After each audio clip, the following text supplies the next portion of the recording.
पुणी आम से क्लास टी जो क्लास आम करते आउ गोटे क्लास करवा षष्ठ श्रेणी विज्ञान तृतीय अध्याय जार ना हूँ खाद्य पदार्थर परिष्करण।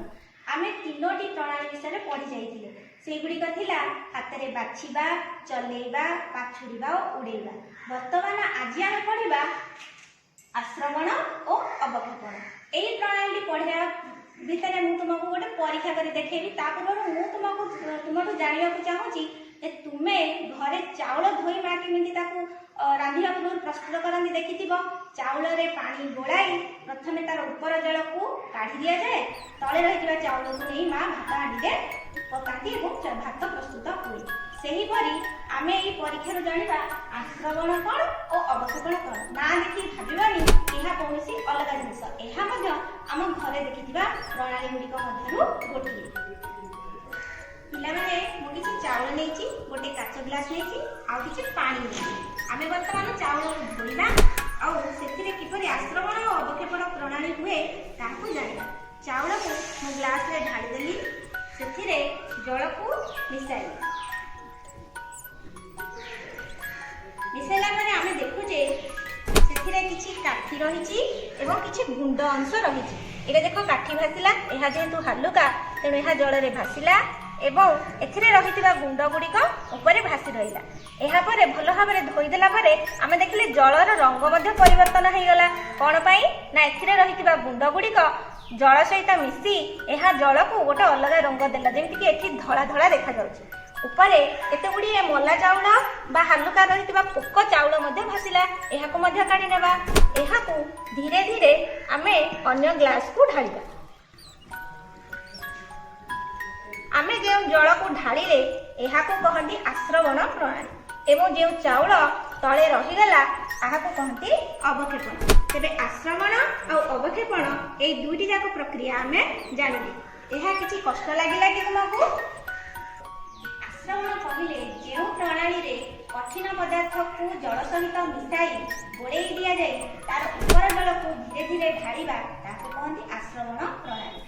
तले बसी जाउथबा ओजनिया अंश को बा ओजनिया पदार्थ को अवक्षेपण बोली कहा जाए। एही प्रणाली रे आमे अन्य केतेक खाद्य वस्तु को परिष्कार कर परिया जेमति सोरिष जीरा मेथी। घरे तुमे माँ को भी पचारियो माँ आश्रवण और अवक्षेपण प्रणाली रे आमे केउ केउ खाद्य पदार्थ गुडी को परिष्कार कर परिबा। तुमे निजे जहा देखिबो ताहाको खाता रे लिखिबो।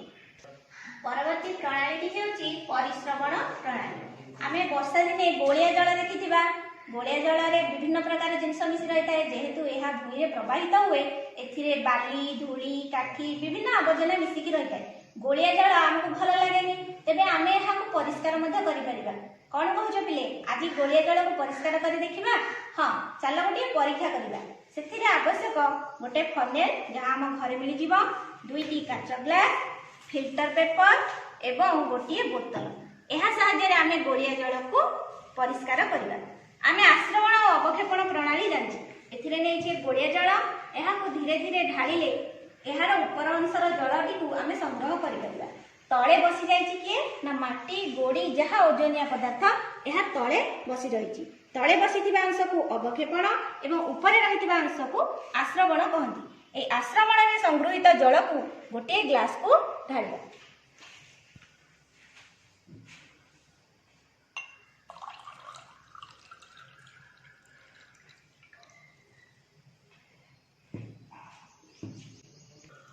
पिलाने तले ओजनिया जिनस बसीगला यार आमर आवश्यकता ना कारण एथिरे अधिका धूली मली एवं आवर्जना रही। ऊपर जो अंश आश्रवण प्रणाली रे आमे संग्रह कले ताहाको आमे छाणिबा। एहाकू आमे फिल्टर पेपर साहाय्य छाणिबा। आमर विद्यालय फिल्टर पेपर निश्चित भाव थिबो तुमे तुमर विज्ञान शिक्षक ठारू एहा संग्रह करिवो। फिल्टर पेपर को प्रथमे भांगिबा प्रथमे दुई भाग रे भांगिबा एहा परे एहा को चारि भाग करिबा। चारि भाग कला परे तीन परस्त को गोटिए पटे एवं आ गोटिए पटरे गोटिए परस्त रहिबो। एहा फଳରେ एहा स्थान भितरे जल बसी आर पट को छाणी होई जिवो। जदि आमे दुई परस्त नेबा एहा फांका जगह रहिबो एपटे सेही गोलिया जल ही बोतल भीतर को जिवो। तेणु तीन परस्त को गोटे पटे एवं गोटिए परस्त को गोटे पटे नेई एहा को फनेल भितरे पुराइबा। एही फनेल टी को ଏହି ଫନେଲଟିକୁ ଆମେ ବୋତଲ ଉପରେ ରଖିବା। ପିଲାମାନେ এই ଫନେଲରେ ଫିଲ୍ଟର ପେପରକୁ ଯେତେବେଳେ ଆମେ ରଖିବା ତାର ଚାରିପାଖକୁ ଟିକେ ଓଦା କରିଦେବା, ଯାହାଫଳରେ ଫିଲ୍ଟର ପେପରଟି ଏହି ଫନେଲ ସହିତ ଲାଗି କରି ରହିବ। ଏହାପରେ ଏହାକୁ ବୋତଲ ଉପରେ ରଖି ଆମେ ଏହି ସଂଗୃହୀତ ଆଶ୍ରବଣ ପ୍ରଣାଳୀରେ ସଂଗୃହୀତ ବର୍ଷା ଜଳକୁ ଧୀରେ ଧୀରେ ଢାଳିବା, ଯେପରି ଏହା ଫିଲ୍ଟର ପେପରରେ ରହି। ପିଲାମାନେ ଆମେ ଯେତିକି ଜଳ ନେଇଥିଲେ ସେ ସବୁକୁ ମୁଁ ଢାଳି ସାରିଛି। ବର୍ତ୍ତମାନ ଆମେ ଏଥିରେ ପରିଷ୍କାର ଜଳ ପାଇବୁ। ଆମେ ଆଗରୁ ଯେଉଁ ଗୋଳିଆ ଜଳ ନେଇଥିଲେ ତା ତୁଳନାରେ ଏହା ଅଧିକ ପରିଷ୍କାର ଦେଖାଯାଉନି କି? ଏହି ଜଳକୁ ଆମେ ବିଭିନ୍ନ କାର୍ଯ୍ୟରେ ବ୍ୟବହାର କରିପାରିବା। ଏହା ଥିଲା ଆମର ପରିଶ୍ରବଣ ପ୍ରଣାଳୀ। ପରିଶ୍ରବଣ ପ୍ରଣାଳୀରେ ଆମେ ଯାହା ସବୁ କଲେ ସେହି ହିସାବରେ ଆମେ କେତେଗୁଡ଼ିଏ ଉଦାହରଣ ନେବା, ଯେମିତିକି ଲେମ୍ବୁ ସର୍ବତର ଲେମ୍ବୁ ମଞ୍ଜିକୁ କାଢ଼ିବା ଏବଂ ଛେନାରୁ ପାଣିକୁ ଅଲଗା କରିବା। ତେବେ ପରିଶ୍ରବଣ ପ୍ରଣାଳୀ କହିଲେ ଯେଉଁ ପ୍ରଣାଳୀରେ ତରଳ ପଦାର୍ଥରେ ଥିବା ଅଦ୍ରବଣୀୟ କଠିନ ପଦାର୍ଥକୁ ଆମେ ଅଲଗା କରିବା ତାହାକୁ କୁହାଯାଏ ପରିଶ୍ରବଣ ପ୍ରଣାଳୀ। ଏଥର ଆମେ ଆଉ ଗୋଟିଏ ପ୍ରଣାଳୀ ବିଷୟରେ ପଢ଼ିବା। ପିଲାମାନେ ଆଉ ଗୋଟିଏ ପ୍ରଣାଳୀ ବିଷୟରେ ପଢ଼ିବା, ତାର ନାଁ ହେଉଛି ଶସ୍ୟ ଅମଳ କରିବା। ଧାନକୁ କାଟି କରି ଆମେ ଗଦା କରି ରଖାଯାଏ, ତାପରେ ଏହାକୁ ଅମଳ କରାଯାଏ। ସେହିପରି ଅନ୍ୟ କେତେକ ଶସ୍ୟ ମଧ୍ୟ ଅମଳ କରିବାର ତୁମେ ଦେଖିଥିବ। ତେବେ ଧାନକୁ କିପରି ଅମଳ କରାଯାଏ ନା ଧାନକୁ ବାଡ଼େଇକି ବା ବେଙ୍ଗଳା କରିକି ଅମଳ କରାଯାଏ। ତୁମେ ଦୁଇଟି ଯାକ ପ୍ରକ୍ରିୟା ହୁଏତ ଦେଖିଥିବ। ଆସ ସେ ବିଷୟରେ ଆଲୋଚନା କରିବା। ଧାନକୁ କିପରି ବାଡ଼ାଯାଏ ନା ଧାନକୁ ତାର ପେଣ୍ଡିକୁ କାଟି ତାକୁ ଅଲଗା ରଖି ସେଗୁଡ଼ିକୁ ହାତ ସାହାଯ୍ୟରେ ବାଡ଼େଇ ଦିଆଯାଏ। ଏହା ଫଳରେ ବୀଜ ଗୁଡ଼ିକ ଅଲଗା ହେଇଯାଏ। ବେଙ୍ଗଳା କିପରି କରାଯାଏ? ବଳଦ ସାହାଯ୍ୟରେ ବା ଟ୍ରାକ୍ଟର ସାହାଯ୍ୟରେ ଧାନକୁ ପକାଇ ସେଥିରେ ବେଙ୍ଗଳା କଲା ପରେ ସେଥିରୁ ବୀଜ ଗୁଡ଼ିକ ବାହାରକୁ ବାହାରିଯାଏ। ଏହିପରି ମୁଗ, ବିରି, କୋଳଥ ଏବଂ ଅନ୍ୟ କେତେକ ଶସ୍ୟକୁ ମଧ୍ୟ ଅମଳ କରାଯାଏ। ତୁମେମାନେ ଶସ୍ୟ ଅମଳ କରିବା ବିଷୟରେ ଘରେ ଥିବା ବୟୋଜ୍ୟେଷ୍ଠ ବ୍ୟକ୍ତିମାନଙ୍କୁ ପଚାରି ବୁଝ। ଆଜି ଆମେ ତିନୋଟି ପ୍ରଣାଳୀ ବିଷୟରେ ପଢ଼ିଲେ। ପ୍ରଥମଟି ହେଉଛି ଆଶ୍ରବଣ ଓ ଅବକ୍ଷେପଣ, ପରିଶ୍ରବଣ, ଶସ୍ୟ ଅମଳ କରିବା। ପ୍ରଥମଟି ଯେଉଁ ଆଶ୍ରବଣ ଓ ଅବକ୍ଷେପଣ ପଢ଼ିଥିଲେ ମନେ ଅଛି ତ? ଆମେ କିପରି ଧୀରେ ଧୀରେ ଉପର ସ୍ତରର ଜଳକୁ ଅନ୍ୟ ଏକ ପାତ୍ରକୁ ଢାଳୁଥିଲେ ଏବଂ ତଳେ ରହିଯାଉଥିଲା ଯେଉଁ ଅଂଶ ତାକୁ ଆମେ ଅବକ୍ଷେପଣ କହୁଥିଲେ। ତାପର ପ୍ରଣାଳୀଟି ହେଉଛି ପରିଶ୍ରବଣ ପ୍ରଣାଳୀ। ଏହି ପ୍ରଣାଳୀରେ ଆମେ ଗୋଳିଆ ଜଳକୁ କିପରି ପରିଷ୍କାର କରିଥିଲେ। ପରିଶ୍ରବଣ ପ୍ରଣାଳୀ କହିଲେ କ'ଣ ବୁଝ? ତୁମ ଖାତାରେ ଲେଖିବ। ଶସ୍ୟ ଅମଳ କରିବା, ସେଥିରେ ଆମେ ଧାନର ଉଦାହରଣ ଦେଇଥିଲେ। ଯଦି ତୁମକୁ ପଚରାଯାଏ ଧାନ ବାଡ଼େଇବା କ'ଣ ଆଉ ବେଙ୍ଗଳା କରିବା କ'ଣ, ତୁମେ କହିପାରିବ ନା ନାହିଁ? এই দুইটি ମଧ୍ୟରେ ପାର୍ଥକ୍ୟକୁ ତୁମେ ଭଲ ଭାବରେ କହିପାରିବ। এই ତିନୋଟି ପ୍ରଣାଳୀ ତୁମେ ଭଲ ଭାବରେ ବୁଝିପାରିଥିବ ଆଶା କରୁଛି।